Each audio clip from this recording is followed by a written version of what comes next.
Yeah, Ayush. Yeah, so for this quick add page, if we try to save frequency without required fields, there is one record is getting created which is blank in the list. So now if I, so currently there is only one blank record you can see here, and if I try to quick add frequency and I just click on save and close button and then close it, so here one more record is getting created which is blank.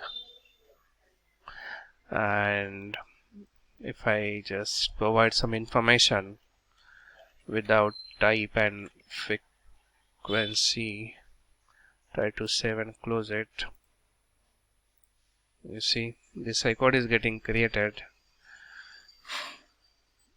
I mean this record is getting listed over here, and on hard refresh it just gets disappear.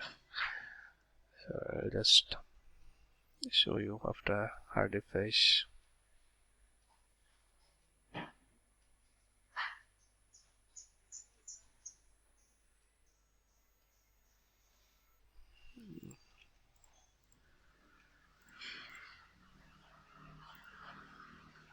Yeah, yeah, that's the issue. Thank you.